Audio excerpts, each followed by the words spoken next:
Earthquakes are ground vibrations caused by fault movements, volcanic eruptions, meteor impacts, or movements of magma underground. The origin of the vibrations is called the earthquake's focus and is located underground, up to 700 kilometers deep. The point on the surface directly above the focus is called the epicenter. There are two general classes of earthquake waves. There are body waves which travel through the crustal material, and there are surface waves which travel along the surface.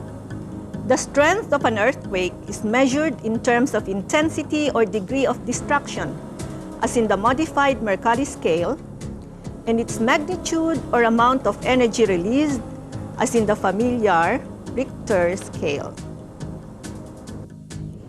We have with us Mr. Rolly Rimando, a geologist from the Philippine Institute of Volcanology and Seismology. And Rolly is here to demonstrate to us an activity about faults. First of all, Rolly, what are faults and how are they formed?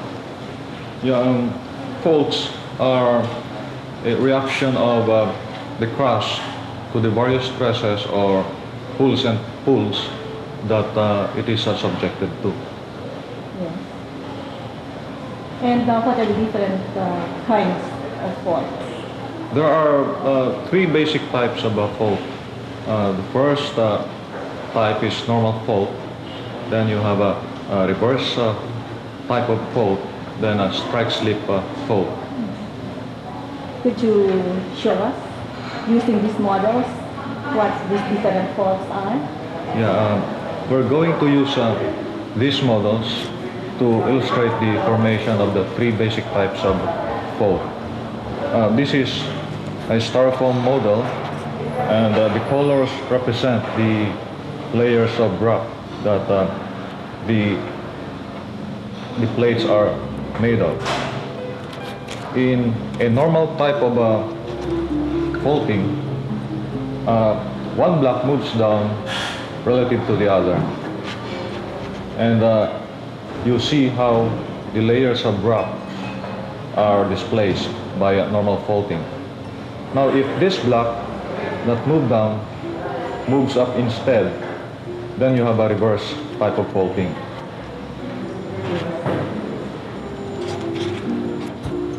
Now, for the strike-slip type of faulting, we're going to use this model.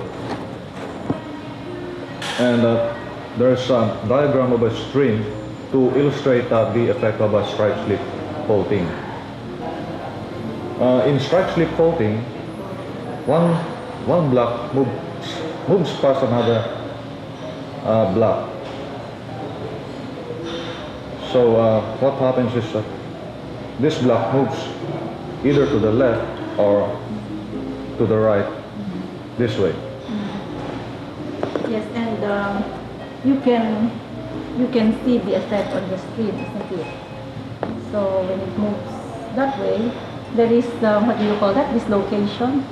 Displacement. Displacement. Yeah. There is displacement of the stream, and also when it moves the other way, there is also displacement of the stream. That's right. Okay. Thank you very much, Rolly. This time, Mr. Rolly Rimando will tell us about the Marikina Valley fault system. Rolly, how many faults, major faults, are there in the Philippines? There's one major fault in the Philippines. It's called the Philippine Fault Zone.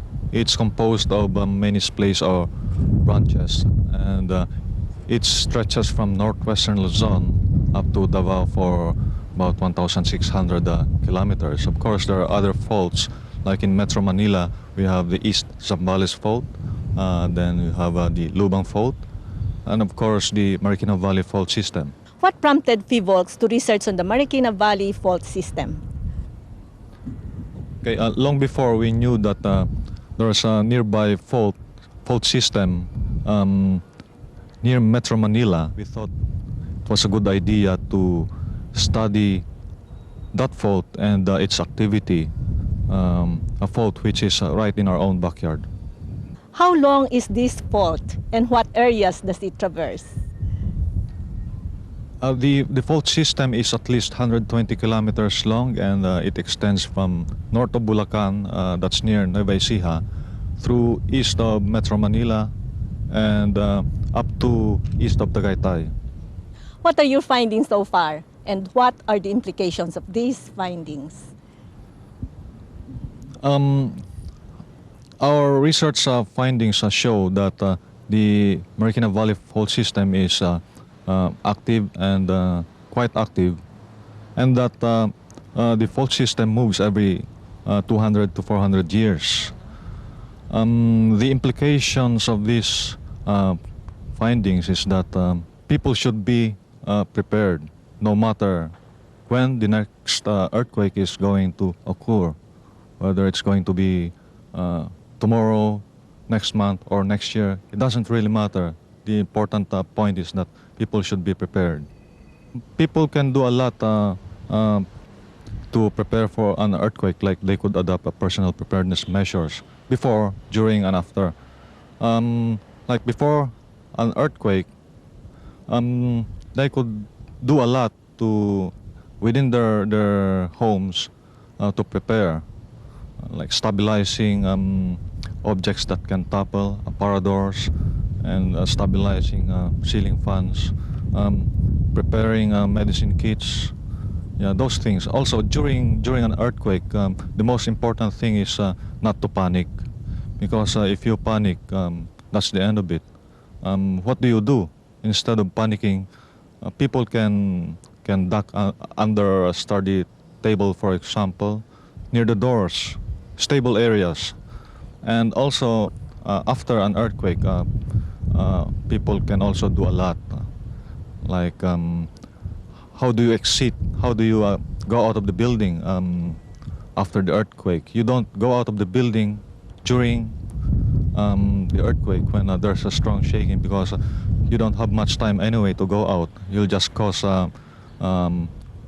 panic and possible stampede. So do the exiting after the earthquake.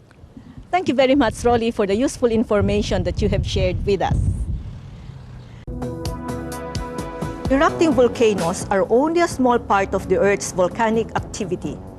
Much of the molten rock or magma rising from the Earth's mantle never reaches the surface.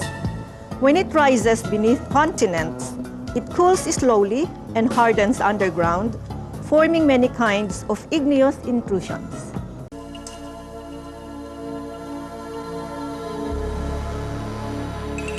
Of course, igneous intrusions don't explain why some volcanic eruptions are so explosive. Underneath a volcano, rising magma is trapped. As magma rises, gases present in the magma begin to swell, creating a buildup in pressure. This pressure forces the magma through narrow tubes and bursts out on the surface in a violent, explosive eruption.